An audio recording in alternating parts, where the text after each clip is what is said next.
Bismillahirrahmanirrahim. Assalamualaikum warahmatullahi wabarakatuh. Selamat pagi anak-anakku. Pada semester ini kita belum bisa melaksanakan pembelajaran tatap muka karena situasi kondisi COVID yang masih belum mereda di Kabupaten Pacitan. Kita harus senantiasa berdoa semoga senantiasa wabah ini akan segera berlalu dan mudah-mudahan Allah akan mengangkat virus corona dari muka bumi ini sehingga kita bisa melaksanakan aktivitas pembelajaran seperti sedia kala. Untuk mata pelajaran administrasi pajak pada semester kedua ini kita mulai pada KD 3.15 di mana kita nanti langsung akan membahas KD 3.15 yaitu menerapkan rekonsiliasi fiskal.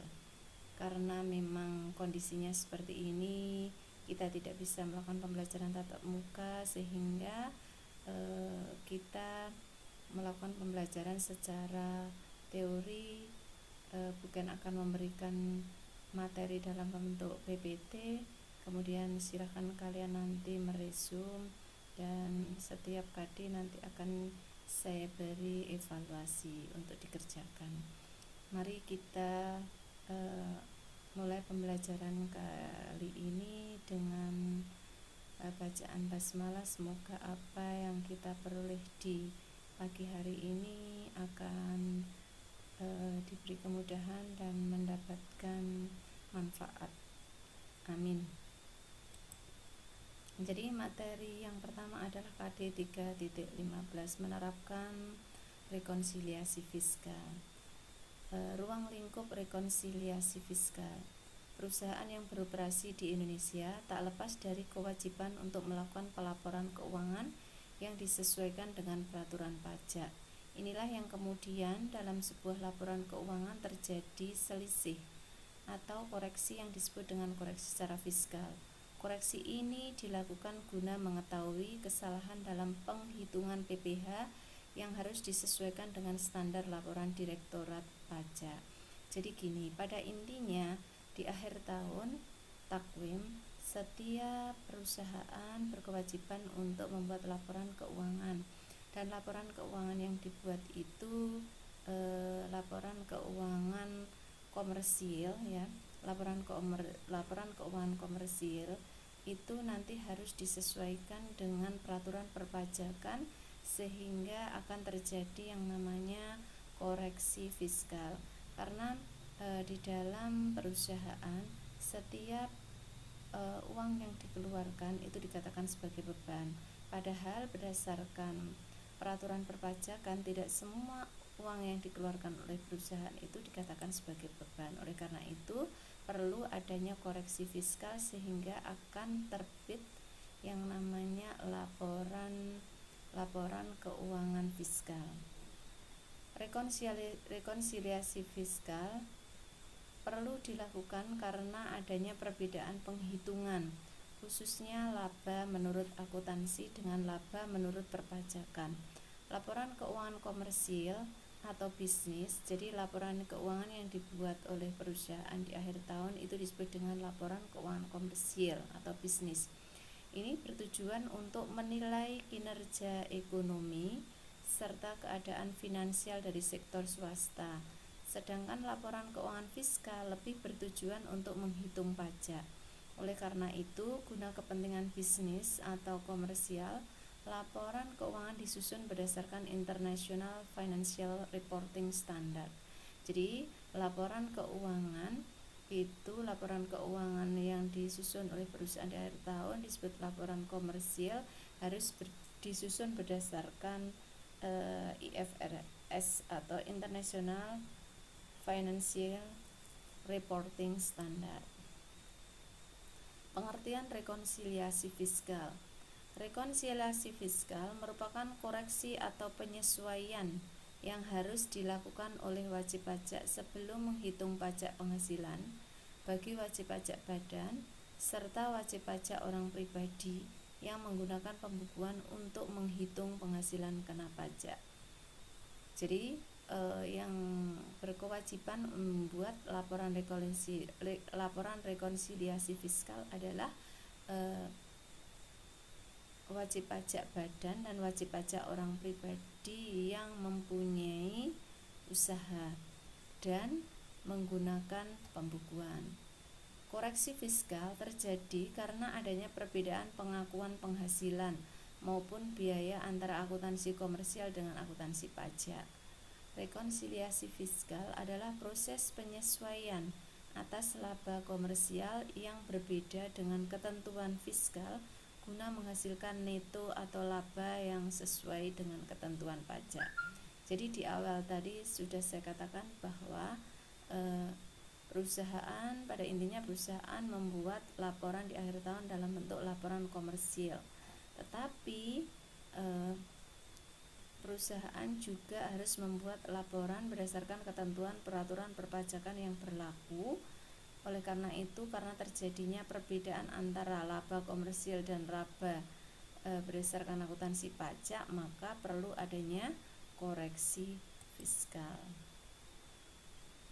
Rekonsiliasi fiskal dilakukan oleh wajib pajak dikarenakan terdapat perbedaan penghitungan, khususnya dalam penghitungan laba menurut akuntansi komersil dengan laba menurut penghitungan perpajakan.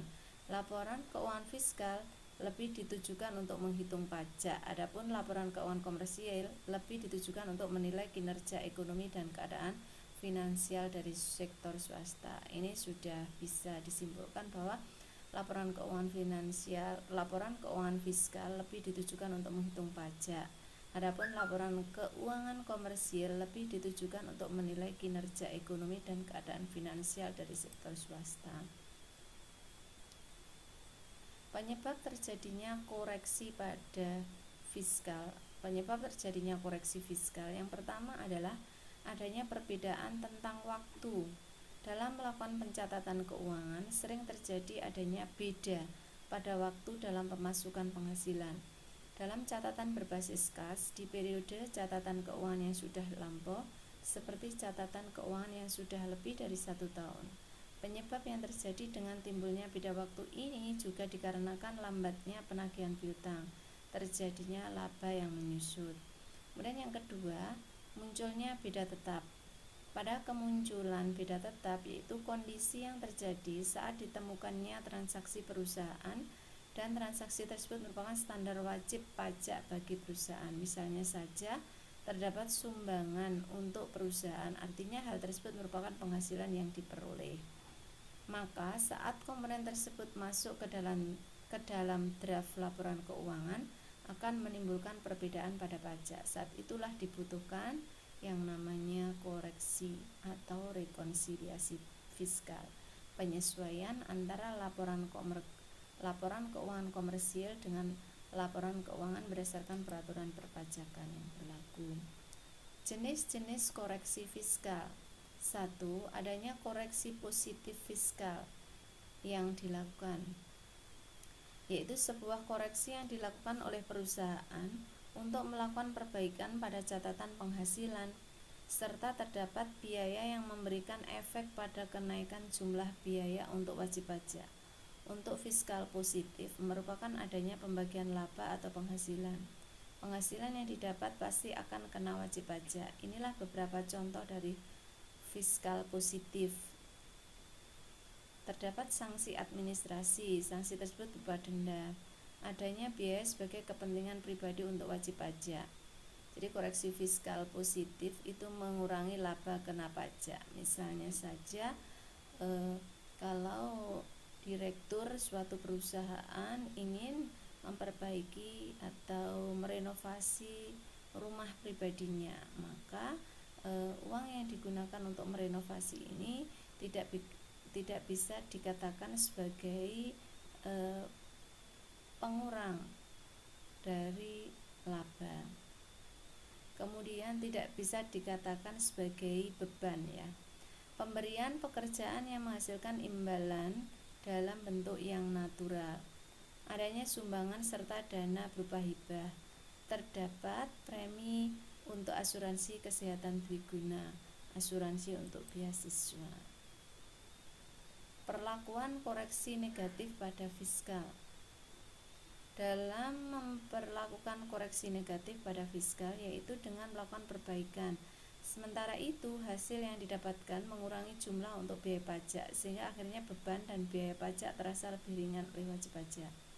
Contoh dari fiskal negatif yaitu adanya selisih penyusutan yang disebut nominal amortisasi fiskal, seperti penyusutan aset perusahaan yang dimiliki berupa aset bangunan atau non-bangunan. Dengan begitu akan dipilih sesuai macam dan bentuknya pada draft pajak yang akan dilaporkan. Dengan memahami adanya jenis dari koreksi terhadap fiskal ini, akhirnya akan sampai pada tujuan yang harus dipahami oleh perusahaan. Tujuan inilah yang juga menentukan laporan keuangan agar layak diberikan kepada Dirjen Pajak. Tujuan dari koreksi fiskal yang pertama, meneliti kembali draft yang sudah dibuat. Koreksi fiskal sangat penting dilakukan setelah laporan keuangan dibuat oleh perusahaan. Teliti kembali draft tersebut sebelum diberikan ke Dirjen Pajak. Meneliti draft tentu didasarkan data-data yang sudah ada. Dengan memperhatikan transaksi, lakukan penyesuaian antara penghasilan oleh wajib pajak. Yang kedua, sebagai alat untuk memenuhi draft laporan, Dirjen Pajak mengeluarkan aturan dan regulasi kepada wajib pajak agar draft bisa terpenuhi dengan baik. Maka perusahaan wajib melakukan rekonsiliasi fiskal untuk melihat ada tidaknya kerancuan pada laporan yang sudah dibuat. Karena jika terjadi kesalahan, akibatnya akan terjadi kesalahan hitung untuk nominal pajak. Ketiga, meminimalisir atau mengurangi adanya kesalahan hitung pajak dengan bisnis. Pentingnya koreksi pada fiskal menghindari adanya kesalahan perhitungan pajak. Karena dalam bisnis, jika ada nominal angka yang salah, bisa jadi akan merugikan perusahaan. Karena itu, ketelitian dalam melakukan rekonsiliasi fiskal ini dibutuhkan penyesuaian data, transaksi, hingga penghasilan yang benar.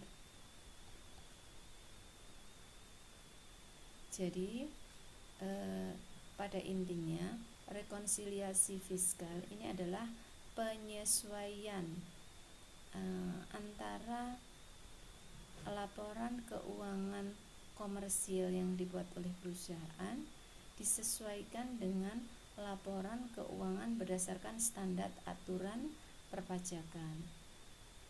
Karena pada prinsipnya dalam suatu perusahaan, seperti yang sudah saya katakan tadi, setiap uang yang dikeluarkan oleh perusahaan itu dikatakan sebagai beban. Padahal berdasarkan pajak, setiap uang yang dikeluarkan itu belum tentu dikatakan sebagai beban. Contohnya tadi yaitu perusahaan mengeluarkan sebagian dananya untuk memberikan sumbangan bencana alam.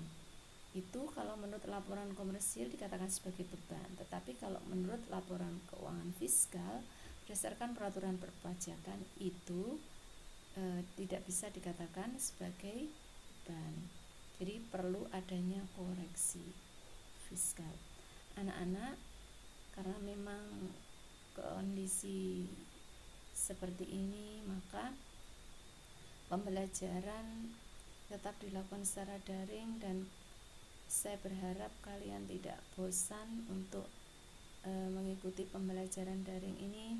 Kalian sudah kelas 12, tinggal menghitung waktu, tinggal beberapa bulan kalian melakukan pembelajaran secara aktif. Nanti akan ada ujian dan lain sebagainya, maka dipersiapkan, tetap jaga kesehatan, patuhi protokol kesehatan 3M ya. Mungkin itu yang bisa saya sampaikan pada pagi hari ini, dan tugas kalian seperti biasa silahkan diresum, jangan sampai lupa ketika meresum ditulis nama, kemudian materi, tugas, dan tanggal. Jangan sampai lupa identitas kalian biar nanti saya mudah untuk berikan penilaian. Terima kasih. Assalamualaikum warahmatullahi wabarakatuh.